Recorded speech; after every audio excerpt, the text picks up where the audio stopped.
ในเนาะทางนี้เนาะ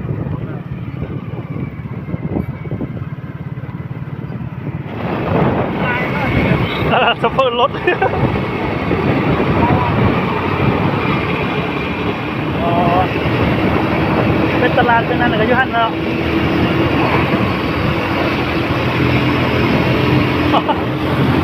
ใส่ดวนได้เนี่ย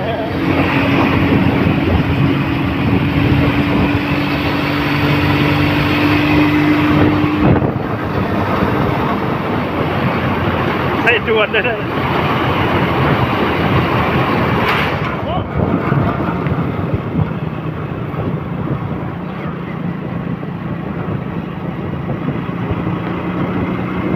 ใส่ดวนเลยได้เนี่ย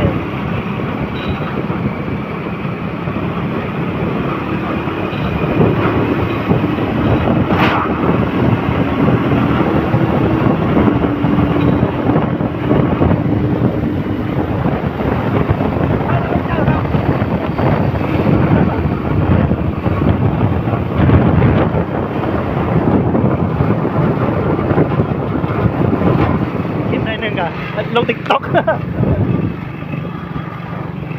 ขึ้นสั้นไปโอ้โหปั่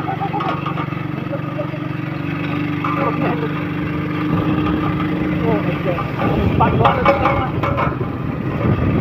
ไปได้เหรอจัด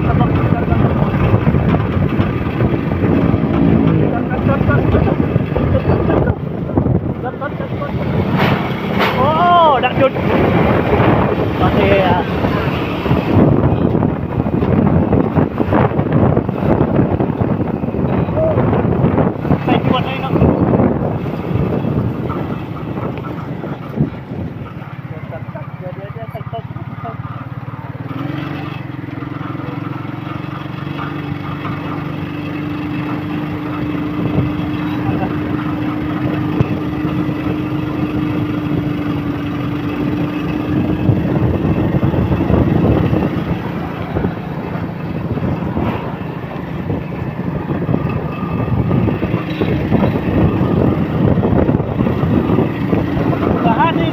แค่เดี๋ยวมาอยู่อ่ะฮะเนี่ยถ้าจะที่เคยเดี๋ยวมาอยู่อ่ะพูดเรื่องไหน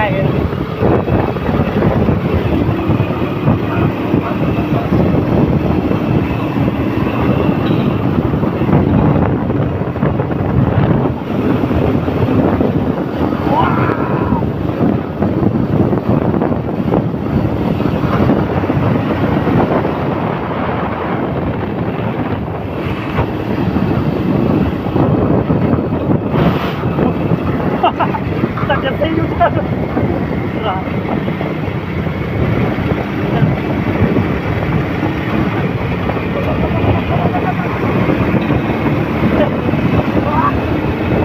โลกจะตาย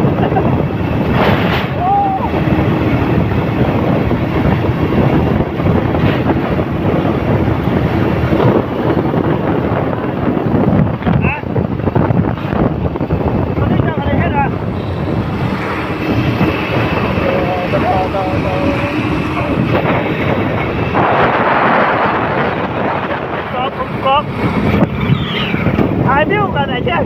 ถ่ายวิวกันถ่ายวิวกันถ่ายวิวจะได้ต้องน้ำลายโอ้โหตัวได้เลยตอนนี้มาให้เบียกโอ้ฝั่งไทย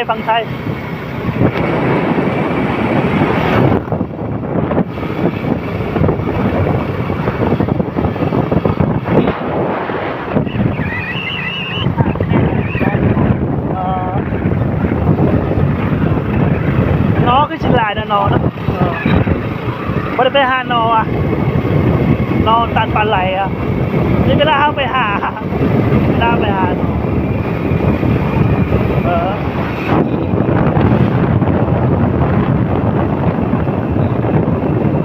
ใส่ตัวจริง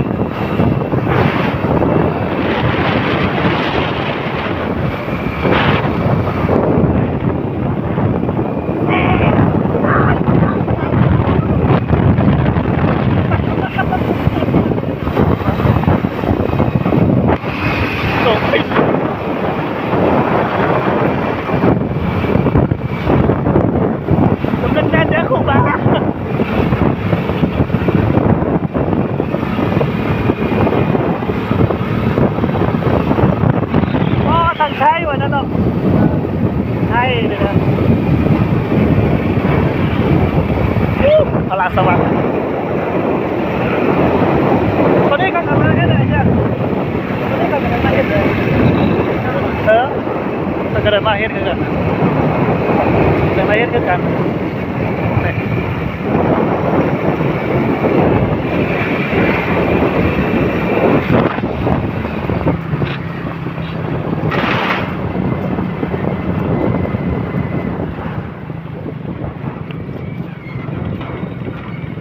มาสุดนี่เนาะวงได้มาสุดทั้งเป็นวงได้โอ้มักขา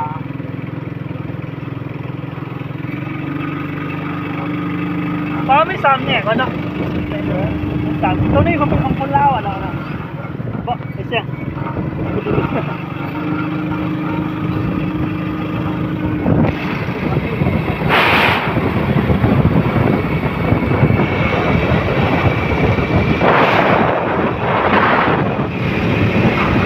ใส่หมด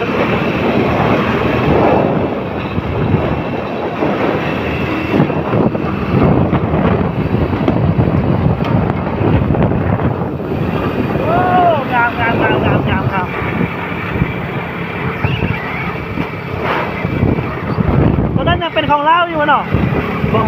เป็นเล่าอยู่เนาะยังเป็นเล่าอยู่ตอนนั้นเป็นของคนเล่าอ่ะเป็นของคนไทยแล้วที่ตัวนี้อ่ะตัวเมนอยู่เชิงพุ่นอ่ะ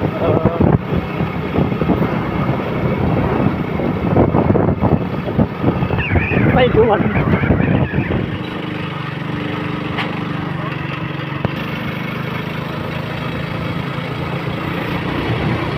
ทรงหล่อ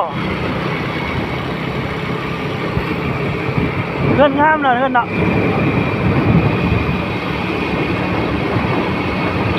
อยู่แต่น้องกินเล็กนั้นเป็นน้องแตงเลยได้เนาะก็จะว่าน้องแตงเลยได้น้องแตงน้องอะไร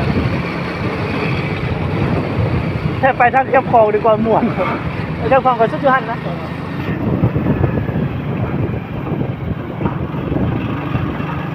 อยู่ละลายเฮ็ดเพียงดีกว่านะอ้ายเมื่อนครหลวงเมืองจันทร์โอ้ทุเรียนโอ้เพื่อนนี่กับงามเลยเนาะเพื่อนนี่กับงามเลยคนลาวเฮ็ดบ้านเนาะคนจีนนะคนเบียดเนาะ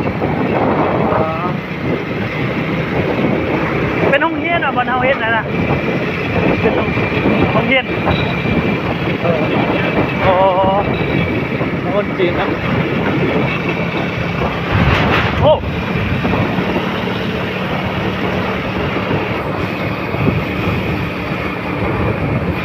ไม่แต่มาทางเดียว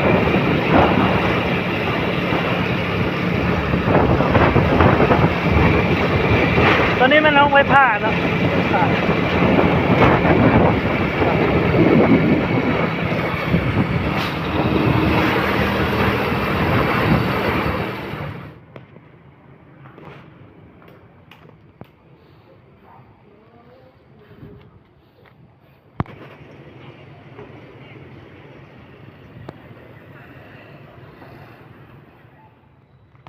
เนี่ยมื่อนี่นะมาโคมาข้ามตอนนั้นเนี่ยปะ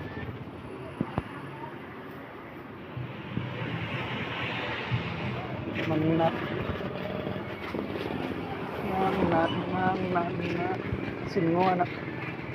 ดูเทิงนี่ปะซ้ำแยก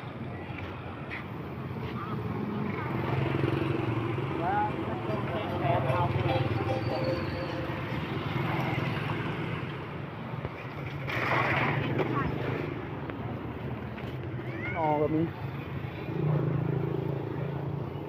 ตัวนี่ตัวแล้วก็ไป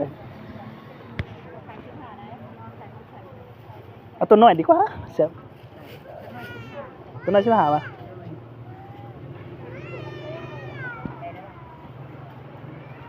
เอาตัวใหญ่ก็ป่าแห้งนะ